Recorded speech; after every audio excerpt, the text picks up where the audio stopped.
Welcome to the third video in our video series on the ChatGPT API for developers. In the previous video, we explored endpoints and headers, and in this video, we'll dive into the Payload JSON. This will give us a chance to take a closer look at the API parameters. To truly understand how these parameters work, it is essential to have a solid understanding of language models. We'll also explore the inner workings of the language models. In the previous video, we learned how to access the OpenAI API endpoint for chat completions by making a POST request.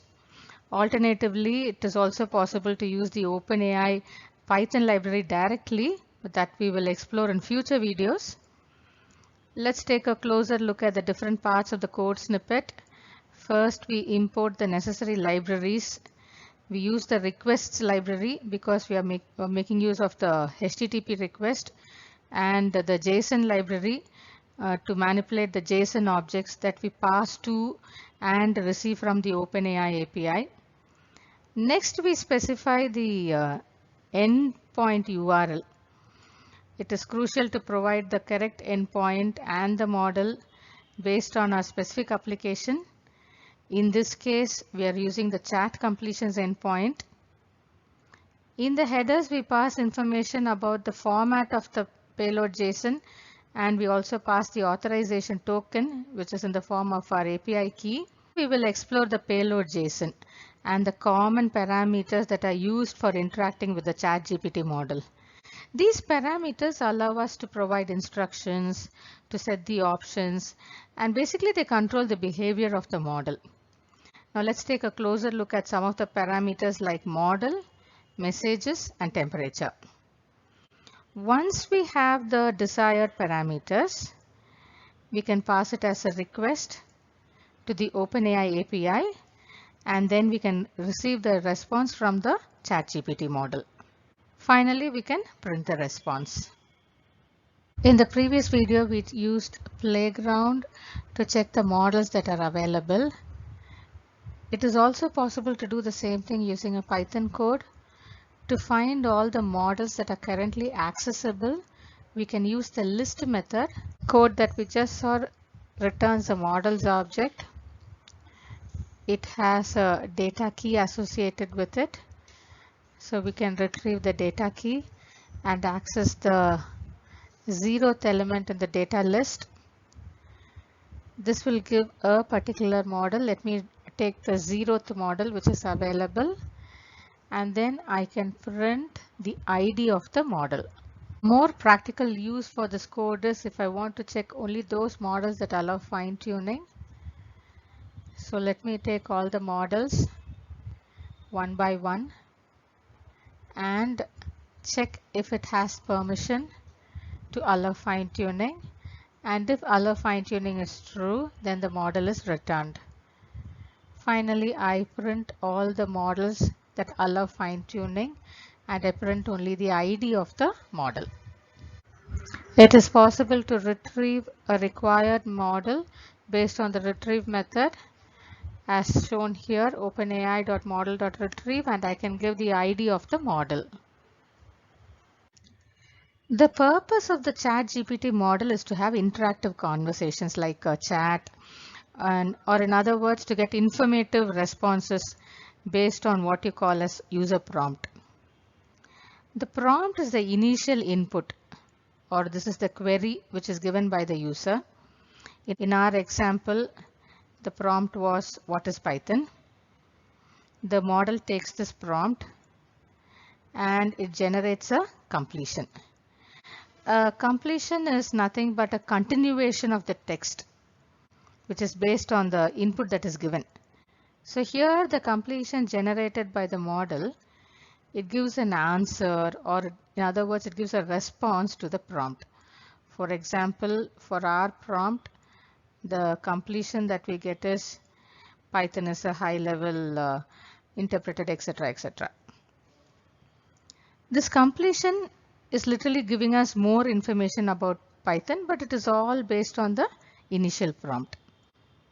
That is why we now have a new area called as prompt engineering. If you provide meaningful prompts, in this chat-like conversation, you can actually get a lot of relevant and accurate completions.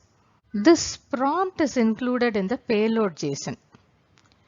And this is included when making the API request to the ChatGPT model. This has all the necessary information and the parameters with which the model can generate a completion. Once the API request is made, the model will process the prompt and then it will generate a completion. This completion is returned in the form of a response JSON. This has the generated text, or in other words, it has the entire response from the model.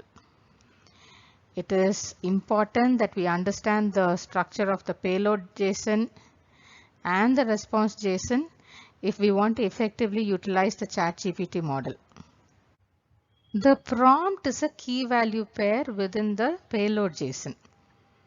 And this is used to provide an initial input or an instruction to the model. It can either be an input text or it can be in the form of an instruction. This will set the context or the starting point with which the model will try to generate a response or completion. On the other hand, completion is a key value pair within the response JSON. This will represent the output based on the given input. We have specified the URL as a chat/completions endpoint, and we have very specifically asked for the GPT 3.5 turbo model. So in this case, the developer can interact with the ChatGPT model via GPT 3.5 turbo. The messages dictionary within the payload JSON is the actual conversation between the user and the model. If you can see, it is a list as seen in the square bracket, and it's a list because a number of messages can be exchanged between the user and the model in a conversation. In our example, we've used a singleton conversation. So the messages list has only one message, that is the user's input or prompt. But in a complex scenario like building a chatbot, the messages list will have multiple messages because there are many back and forth exchanges between the user and the model. This also allows for the multi-turn conversations where the model will retain the context, and based on the conversation history, it generates the responses. The role key in each message specifies the role of the message, where the role can either be a user or an assistant. There are other roles which we will see later. The user role is when the role is that of the user's input or prompt, whereas the assistant role, it represents the model's generated response. In the context of the payload JSON and the response JSON, the content key, it represents the text content of the message. So the text content of the message in the payload JSON is the prompt, whereas the text content in the ChatGPT model is the response, which is Python is a high level, etc., etc. We saw about the mode and model with the help of a playground in the previous video. In this video, we will check out temperature with the help of a playground. Let me write about Taj Mahal. Let me set the maximum length to be around 50. And let the temperature be 0. And let me submit. It says the Taj Mahal is an iconic mausoleum situated in Agra. It was built by Mughal Emperor Shah Jahan in memory of his beloved wife, Mumtaz Mahal. The Taj Mahal is widely considered 2, and it stops there because we have mentioned the maximum length to be 50. I restricted the length so that we can go through the content easily.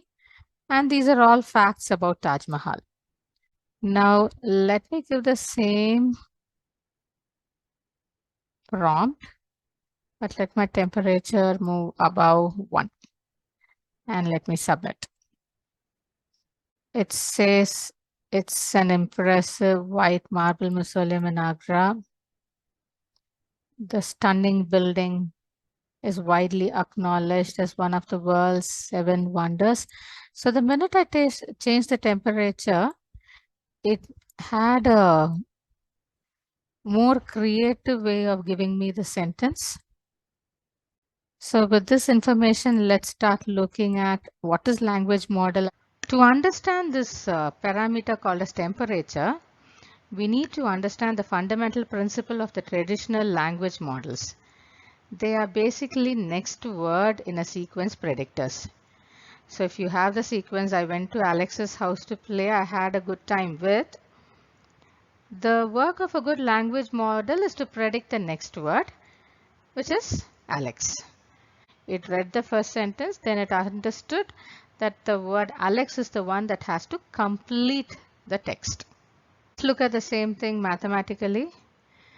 Predicting the next word in the sequence can be given as, I have a set of words, a sequence of words at different time steps 1, 2, 3, etc. up to t minus 1. That is, I is the word W1 at time step 1. Went is the word at time step 2.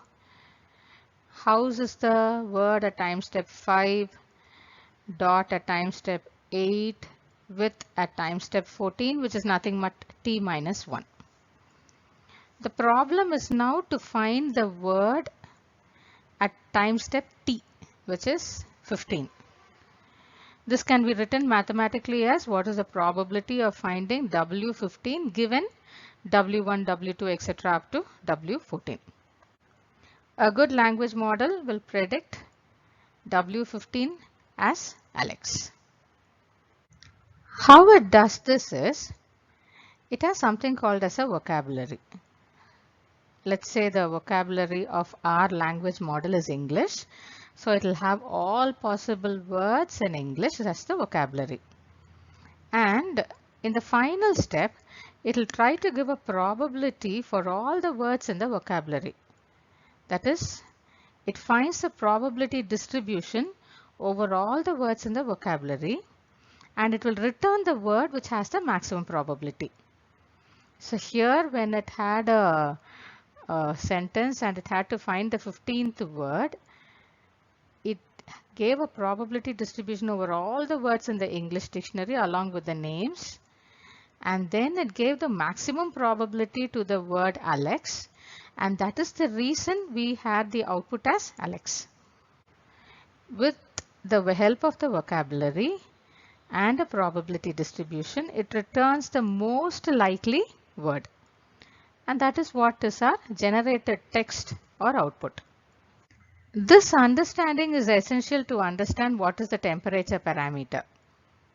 When we give a less temperature as 0 or around 0, this gives the most probable next word. It is more about the fact.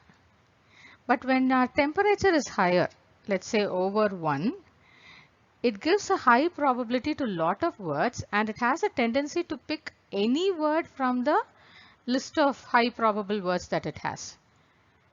This increases the randomness or the creativity of the model.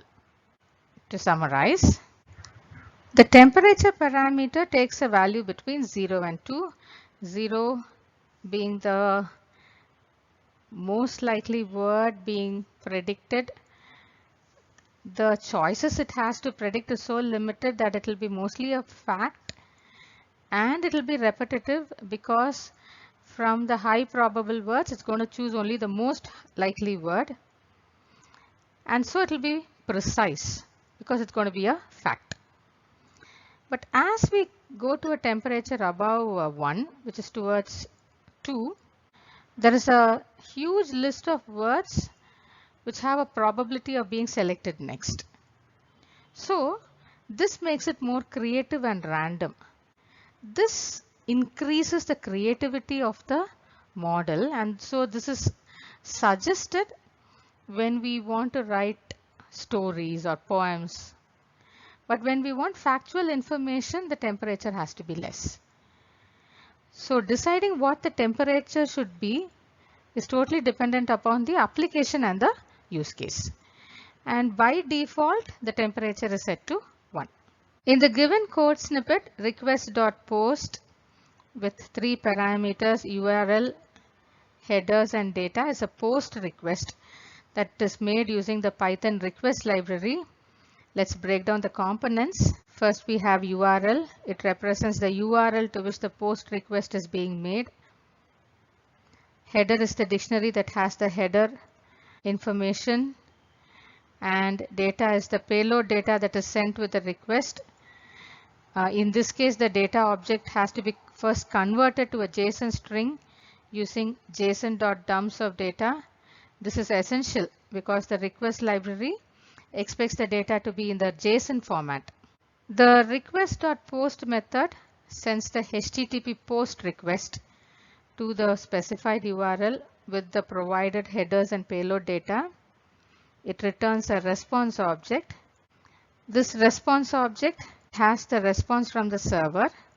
We have assigned it to a variable called as response, and then we can further print what is the response using print response.json.